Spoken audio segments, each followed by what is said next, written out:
स्वागत है आपका हमारे YouTube चैनल परीक्षा भक्ति सार में। ओम नमः चंडिकाय। चंडिका देवी को नमस्कार है। मार्कंडेय जी ने कहा, पितामह, जो इस संसार में परम गोपनीय तथा मनुष्यों की सब प्रकार से रक्षा करने वाला है और जो अब तक आपने दूसरे किसी को प्रकट नहीं किया हो, ऐसा कोई साधन बताइए। ब्रह्मा जी बोले, ऐसा साधन तो एक देवी का कवच ही है, जो गोपनीय से भी परम गोपनीय, पवित्र तथा संपूर्ण प्राणियों का उपकार करने वाला है। महामुनि, उसे सुनिए। देवी की 9 मूर्तियां हैं, जिन्हें 9 दुर्गा कहते हैं। उनके अलग अलग नाम बताए जाते हैं। प्रथम नाम शैलपुत्री है, दूसरी मूर्ति का नाम ब्रह्मचारिणी है, तीसरी स्वरूप चंद्रघंटा के नाम से प्रसिद्ध है, चौथी मूर्ति को कूष्मांडा कहते हैं, पांचवी दुर्गा का नाम स्कंद माता है, देवी के छठे स्वरूप को कात्यायनी कहते हैं, सातवां कालरात्रि और आठवां स्वरूप महागौरी के नाम से प्रसिद्ध है, नवी दुर्गा का नाम सिद्धिदात्री है। ये सब नाम सर्वज्ञ महात्मा वेद भगवान के द्वारा ही प्रतिपादित हुए हैं। जो मनुष्य अग्नि में जल रहा हो, रणभूमि में शत्रुओं से घिरा हुआ हो, विषम संकट में फंस गया हो तथा इस प्रकार भय से आतुर होकर जो भगवती दुर्गा की शरण में प्राप्त हुए हो, उनका कभी कोई अमंगल नहीं होता। युद्ध के समय संकट में पड़ने पर भी उनके ऊपर कोई विपत्ति नहीं होती है। देवी हिमालय की तपस्या और प्रार्थना से प्रसन्न होकर कृपा पूर्वक उनकी पुत्री के रूप में प्रकट हुई है। यह बात पुराणों में प्रसिद्ध है। ब्रह्मचारित्वं शीलम यस्या सा ब्रह्मचारिणी, सच्चिदानंदमय ब्रह्म स्वरूप की प्राप्ति कराना जिनका स्वभाव हो, वे ब्रह्मचारिणी हैं।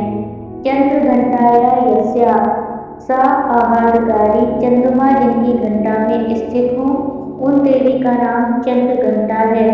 कुत्सिता ऊष्मा कूष्मा, त्रिविधता पयिता संसारा, सा मांसपेशिया मुदर रूपायाम यस्या सा कूष्मांडा, अर्थात त्रिविधतायुक्त संसार जिनके उदर में स्थित है, वे भगवती कूष्मांडा कहलाती हैं।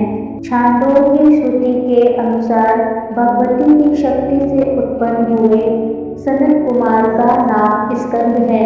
उनकी माता होने से स्कंद माता कहलाती हैं।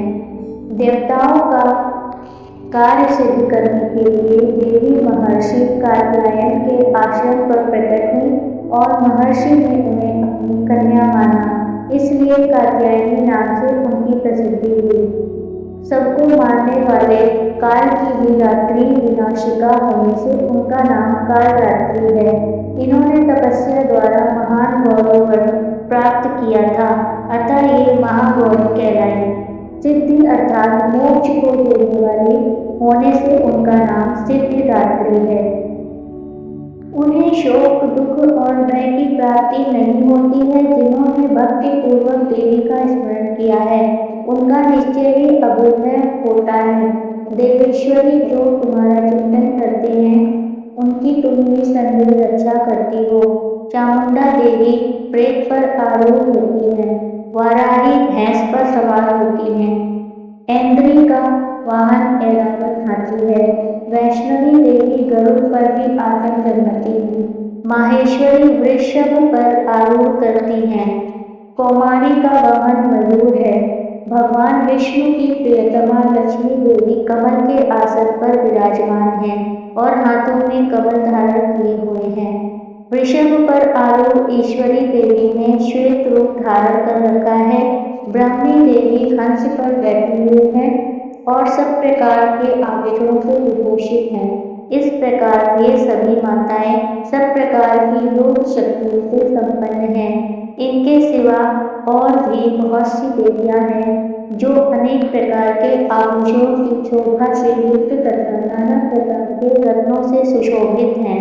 ये संपूर्ण देवियां क्रोध में भरी हुई हैं और भक्तों की रक्षा के लिए रथ पर बैठी दिखाई देती हैं। ये शंख चक्र गदा शक्ति हल और मूसल खेटक और तोमर परशु तथा पाश कुंत और त्रिशूल एवं उत्तम शंख नाद धनुष आदि अस्त्र शस्त्र अपने हाथों में धारण करती हैं। दैत्यों के शरीर का नाश करना, भक्तों का अभय दान देना और देवताओं का कल्याण करना, यही उनके शस्त्र धारण करने का उद्देश्य है। महान रौद्र रूप, अत्यंत घोर पराक्रम, महान बल और महान उत्साह वाली देवी, तुम महान भय का नाश करने वाली हो, तुम्हें नमस्कार है। तुम्हारी ओर देखना भी कठिन है। शत्रुओं का भय बढ़ाने वाली जगदम्बिके मेरी रक्षा करो। पूर्व दिशा में इंद्र शक्ति मेरी रक्षा करें। अग्निकोण में अग्नि शक्ति, दक्षिण दिशा में वाराही तथा नैऋत्य कोण में खड्गधारिणी मेरी रक्षा करें। पश्चिम दिशा में वारुणी और वायव्य कोण में मृग पर सवारी करने वाली देवी मेरी रक्षा करें। उत्तर दिशा में कौमारी और ईशान कोण में शूलधारिणी देवी रक्षा करें। ब्रह्माणी, तुम ऊपर की ओर से मेरी रक्षा करो और वैष्णो देवी नीचे की ओर से मेरी रक्षा करें। इसी प्रकार शवों को अपना वाहन बनाने वाली चामुंडा देवी दसों दिशाओं में मेरी रक्षा करें। जया आगे से और विजया पीछे की ओर से मेरी रक्षा करें। वाम भाग में अजिता और दक्षिण भाग में अपराजिता की रक्षा करें। उद्योतनी शिखा की रक्षा करें। उमा मेरे मस्तक पर विराजमान होकर रक्षा करें। ललाट में मालाधारी और यशस्विनी देवी मेरी भौहों का संरक्षण करें। भौहों के मध्य भाग में त्रिनेत्रा और नथनों की यमघंटा देवी रक्षा करें। दोनों नेत्रों के मध्य भाग में संगिनी और कानों में द्वारवासिनी रक्षा करें। कालिका देवी कपोलों की तथा भगवती शांकरी कानों की मूल भाग की रक्षा करें। नासिका में सुगंधा और ऊपर के ओठ में चर्चिका देवी रक्षा करें। नीचे के ओठ में अमृतकला तथा जिह्वा में सरस्वती देवी रक्षा करें। कौमारी दांतों की और चंडिका कंठ प्रदेश की रक्षा करें। चित्रघंटा गले की, घंटी की और महामाया तालु में रहकर रक्षा करें। कामाक्षी थोड़ी की और सर्वमंगला मेरी वाणी की रक्षा करें। भद्रकाली ग्रीवा में और धनुधरी पृष्ठवंश में रहकर रक्षा करें। कंठ के बाहरी भाग में नील ग्रीवा और कंठ की नली में नलकूबरी रक्षा करें।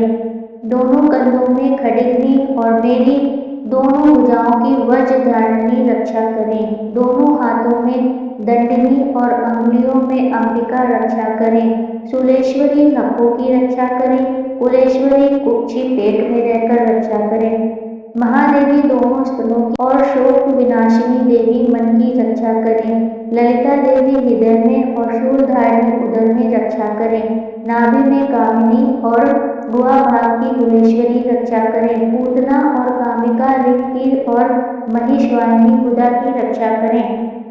भगवती कटिभाग में और विंध्यवासिनी घुटनों की रक्षा करें। संपूर्ण कामनाओं को देने वाली महाबली देवी दोनों पिंडलियों की रक्षा करें। नरसिंही दोनों घुटियों की और तेजस्वी देवी दोनों चरणों के पृष्ठभाग की रक्षा करें। श्री देवी पैरों की अंगुलियों में और तलवासिनी पैरों के तलवों में रहकर रक्षा करें। अपनी दाढ़ों के कारण रहकर दिखाई देने वाली दृष्टा कराली देवी नखों की और ऊर्ध्वकेशिनी देवी केशों की रक्षा करें। रोमावलियों की छिद्रों में कौबेरी और त्वचा की वागीश्वरी देवी रक्षा करें। पार्वती देवी रक्त, मज्जा, वसा, मांस, हड्डी और मेद की रक्षा करें। आंतों की रक्षा कालरात्रि और पित्त की मुकुटेश्वरी रक्षा करें। मूलाधार और आदि कमल, केशों में पद्मावती देवी और कफ में चूड़ामणि देवी स्थित होकर रक्षा करें। नख के तेज की ज्वालामुखी रक्षा करें। जिसका किसी भी अस्त्र से भेदन नहीं हो सकता, वह अभेद्य देवी शरीर के समस्त संधियों में रहकर रक्षा करें।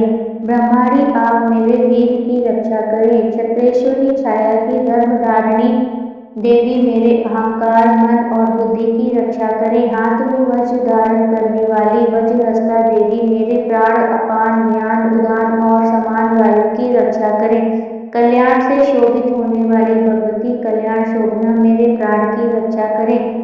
रस रूप गंध शब्द और स्पर्श इनका अनुभव करते समय योगिनी देवी रक्षा करें तथा सत्व गुण रजोगुण और तमोगुण की रक्षा सदा नारायणी देवी करे। वाराही आयु की रक्षा करे, वैष्णवी धर्म की रक्षा करे, चक्रिका भी यश की कीर्ति धन तथा विद्या की रक्षा करे। इंद्राणी आप मेरे गोत्र की रक्षा करें, चंडिके तुम मेरे पशुओं की रक्षा करो, महालक्ष्मी पुत्रों की रक्षा करें और भैरवी पत्नी की रक्षा करें। मेरे पति की सुपुत्रा तथा मार्ग की क्षेमकरी रक्षा करे। राजा के दरबार में महालक्ष्मी रक्षा करे तथा सब ओर व्याप्त रहने वाली विजया देवी संपूर्ण में उसे मेरी रक्षा करे। देवी जो स्थान कवच में नहीं कहा गया है अतएव रक्षा से रहित है वह सब तुम्हारे द्वारा सुरक्षित है क्योंकि तुम विजयशालिनी और पापनाशिनी हो। इस कवच का पाठ करके ही यात्रा करें। कवच के द्वारा आप सब ओर से सुरक्षित हो जाते हैं। आप जहाँ भी जाएंगे वहाँ उसे धन प्राप्त होता है तथा संपूर्ण कामनाओं की सिद्धि करने वाली विजय की प्राप्त होती है। जिस जिस वस्तु का चिंतन करें उसको निश्चय ही वो प्राप्त कर लेगा। वह वस्तु जहाँ पर भी पृथ्वी रहित या पृथ्वी पर तुलना रहित महान ऐश्वर्य का भी भागी होगा। कवच से सुरक्षित मनुष्य निर्भय हो जाता है, युद्ध में भी उसकी पराजय नहीं होती है, तीनों लोकों में पूजनीय होता है। देवी का यह कवच देवताओं के लिए भी दुर्लभ है। जो प्रतिदिन नियम पूर्वक तीनों संध्याओं के समय श्रद्धा के साथ इस पाठ को करता है उसे देवी कला प्राप्त होती है तथा वह तीनों लोकों में भी कभी पराजित नहीं होता है। मृत्यु रहित हो 100 से भी अधिक वर्षों तक जीवित रहता है। मकड़ी चेचक और कोड़ आदि सबकी संपूर्ण व्याधियां नष्ट हो जाती हैं। कनेर भांग अफीम धतूरे आदि का स्थावर सांप और बिच्छू आदि के काटने से चढ़ा हुआ जंगली विष तथा आइफेन और तेल के योग संयोग आदि से बनने वाला कृत्रिम विष ये सभी प्रकार के विष दूर हो जाते हैं, इनका कोई भी असर नहीं होता है। यह कवच मनुष्य के तेज की वृद्धि करने वाला और उत्तम है। कवच का पाठ करने वाला मनुष्य अपनी कीर्ति से विभूषित भूतल पर अपने श्रेयस के साथ वृद्धि को प्राप्त होता है। जो पहले कवच का पाठ करके उसके बाद सप्तशती चंडी का पाठ करता है उसकी जब तक वन पर्वत और कानों सहित यह पृथ्वी टिकी है तब तक के यहाँ पुत्र पौत्र आदि संतान परंपरा बनी रहती है। फिर देह का अंत होने पर वह पुरुष भगवती महामाया के प्रसाद से उस नित्य परम पद को प्राप्त होता है जो देवताओं के लिए भी दुर्लभ है। वह सुंदर दिव्य रूप धारण करता है और कल्याण में शिव के साथ आनंद का भागी होता है। ओम नमः चंडिकाय। बोलो दुर्गा मैया की जय।